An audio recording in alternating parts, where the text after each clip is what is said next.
Whew, man, we got a good one for you today.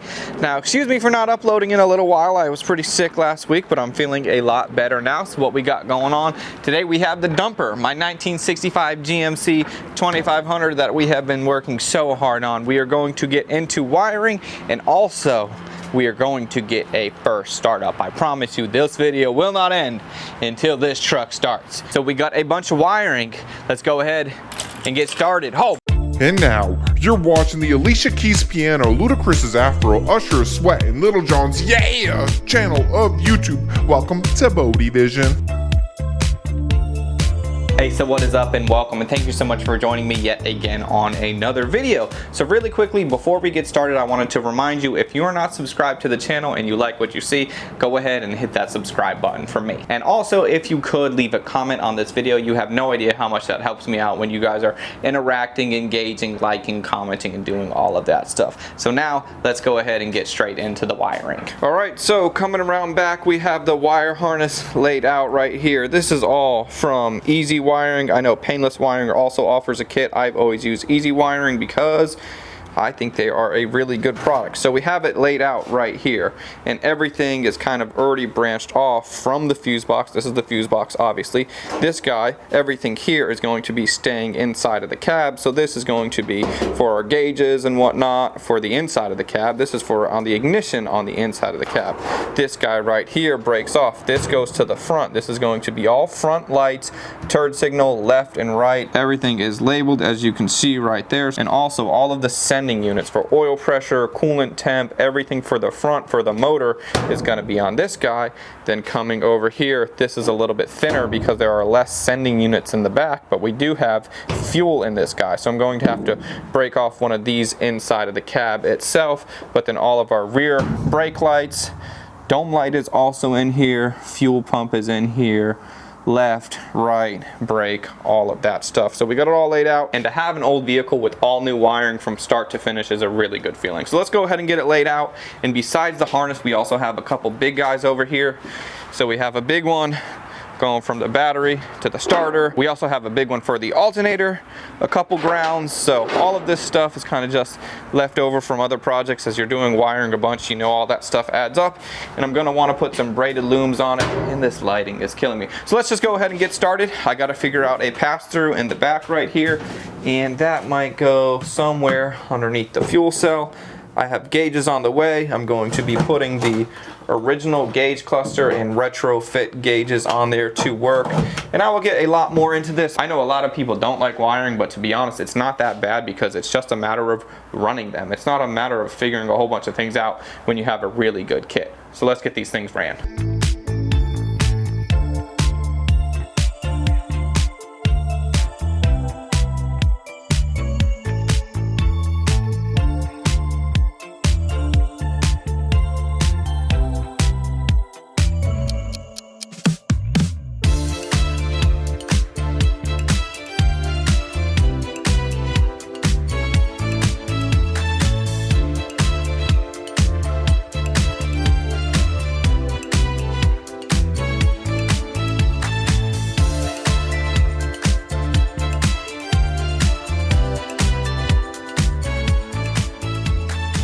Alright, so now we are starting to take it slow with the harness and start to figure out what we want to do where. Everything here was for the engine bay, but we wanted to split that up even more. So on the left side of the firewall, we are going to be passing through for all of the lights. This is lights as well as radiator fan and horn. This is all of the wiring that is going to go directly to the motor. So even though it is already laid out and split up, we wanted to split it again just to make it even cleaner. So we are kind of going for a dry fit right now, figuring out what holes we want to come through, where we want the harness to run. For the headlight harness, we are going to run somewhere over on this side, and then for the motor harness, we are going to sneak out somewhere over here, go to the starter, alternator, choke, and all of those other things. So even though the kit is broken down really well, we are going to break it down even more to help us make it even cleaner. Once everything is ran, we are going to then probably or possibly take it back out to do all of our looms and clean it up even more. So this is like the dry fit stage and going through wire by wire, figuring out what needs to go where and putting it in those areas.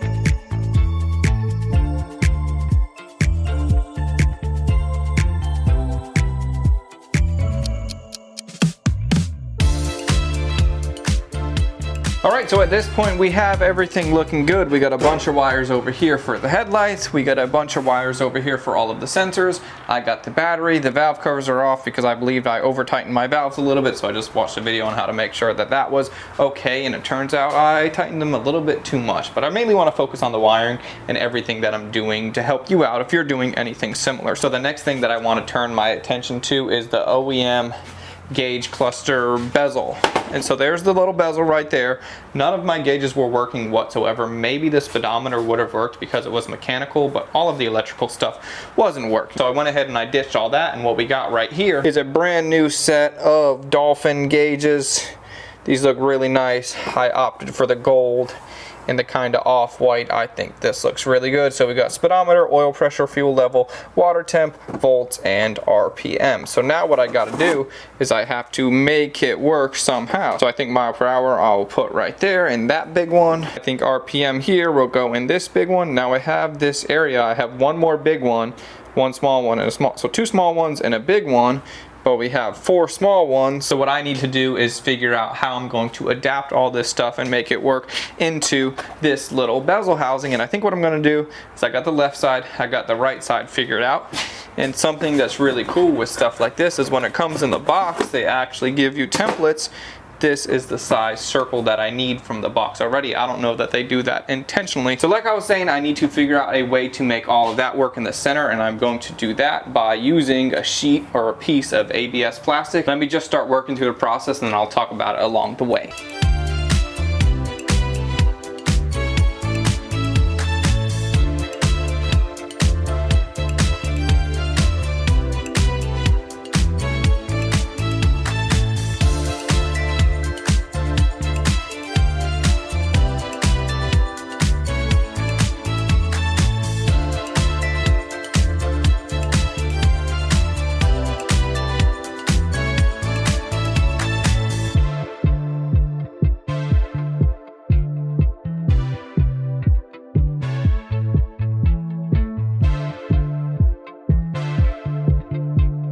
Alright, so with this design it got a little bit messy, but disregard these circles. These were just for me to get a visual representation of what we have going on, because when I get my hole saw going, I'm going to do it right there as well as right there. This is 2 1/4 inches away as well as 2 1/4 inches away, and then this guy right here and this guy right here, again that's 5 1/4 away, and then 5 1/4 away. This is going to be left turn signal, this is going to be high beam, this is going to be right turn signal.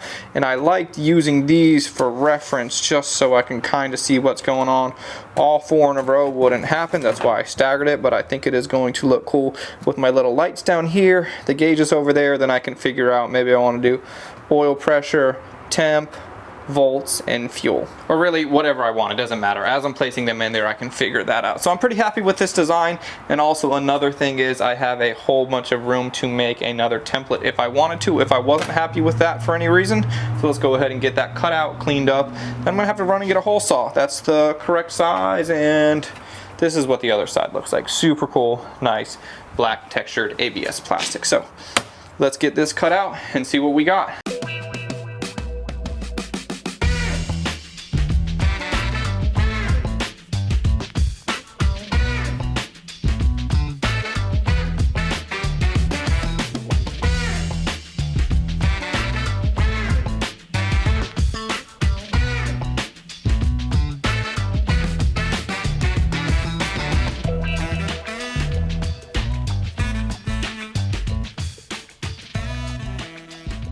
Alright, so we got this looking real good. Now one thing that you can do, I have a 2-inch hole saw, and 2 inches was just a little bit too tight, but 2 1/8 was going to be sloppy.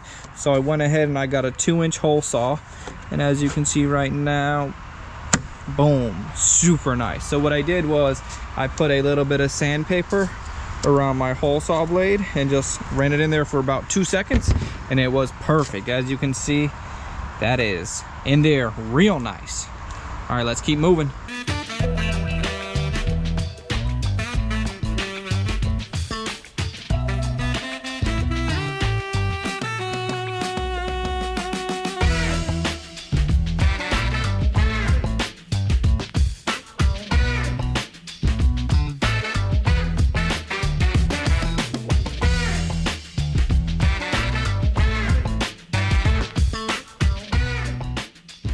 Alright, so as you can see, this guy right here, that's looking pretty good. Now we got the left signal bright, right signal indicator, and this is nice and really good looking. Now one thing that I was thinking is, you see how the shape of this is kind of square at the bottom and it kind of arches over? So this piece here is going to live in there. What I'm thinking is I might want to take a design cue from the outside and kind of roll off this edge just because there's nothing over there, but we'll figure that out when we get there. The next thing that I have to do RPM over here and speed over here, or RPM there, it doesn't matter. Anyways, so I need to figure out how to get those in there, and then once that's done, we will take this guy, cut out the backside, fasten this flat piece in between these two things right here, and you can see where this is going. Something like this is pretty straightforward. You just got to do it, take your time, measure everything, make sure it's even, come up with a game plan, and just go for it.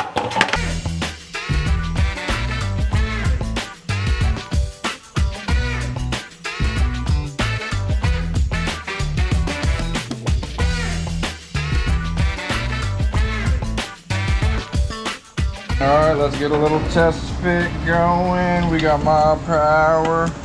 Boom, son! Look how good that looks. RPM. Boom. How freaking sick. With the silver outline, it's like it was meant to be. Dang. So now let's get this little section worked in there. That looks phenomenal. Super hyped with that.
So as you can see with gauges, everything is looking really good. We have RPM, water temp, oil pressure, volts, fuel level, and mile per hour. So all of that with the gauges is looking really good. Now we just have to finalize and wire that up. But with where this is for right now, I'm just gonna go ahead and leave it, revisit that, and then come back to it when I'm finalizing everything else. Like I said, I'm happy with where that's at for now. All right, so the next thing that I want to do now that we have my wiring ran to length, we can actually back up a little bit, pull some of that out, because the length isn't going to change. Where it needs to go is always going to be where it's at. So I want to put some of this loom on it. Now I know some people like to put split loom, and I just don't think that looks as good because you have to put tape every so often to make sure that the wires aren't going to fall out. So I actually like to use this Chinese finger trap style closed loom. Now it's a little bit more difficult because you have to be a little more tedious with how you're working it, but I'll show you right here a little example of what you got to do. So you just take your little crack torch right here,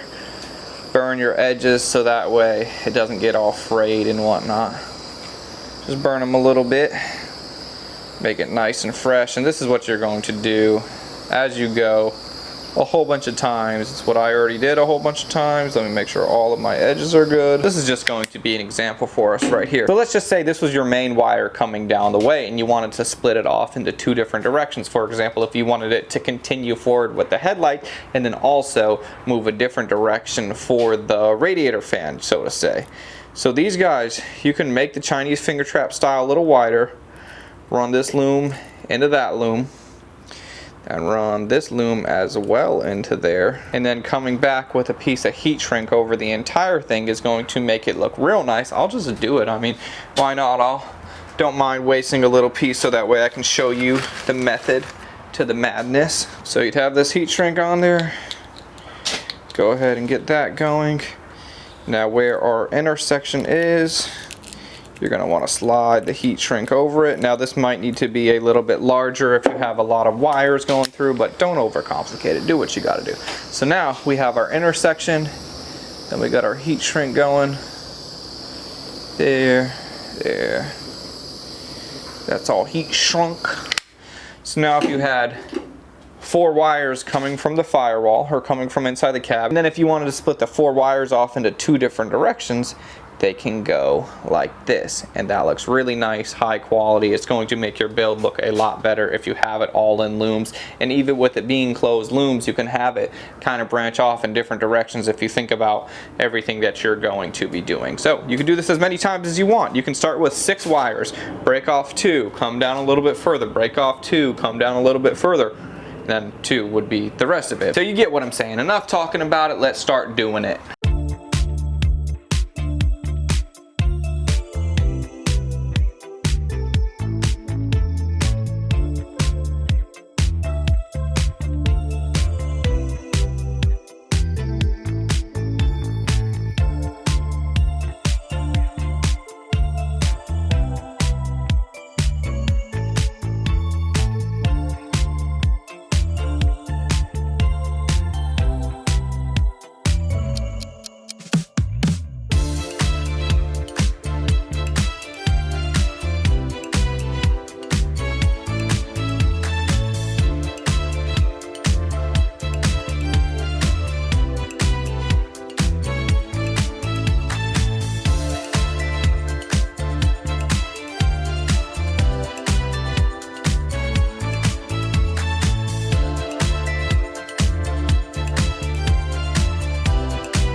Alright, so now, dude, I think I've double, triple, quadruple checked everything.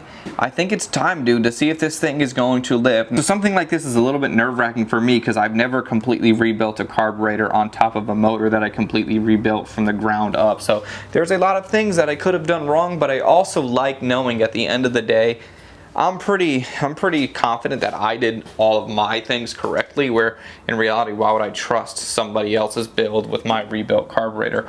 So let's stop talking about it, man. Let's see. Let's see if she wants to fire up. Keep in mind, no coolant in there. Let's see what happens. Come on, old girl. Where the hell is the key?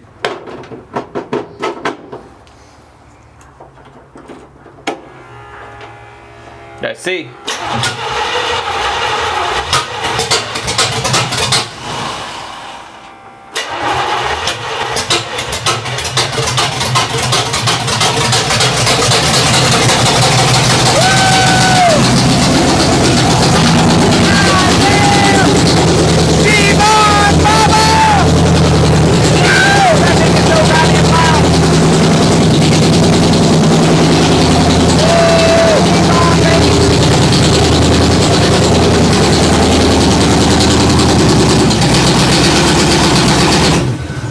Damn, that is so loud.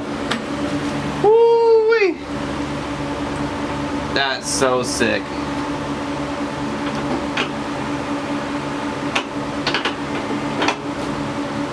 Woo-hoo-hoo-hoo. She's on and she's working, Bubba.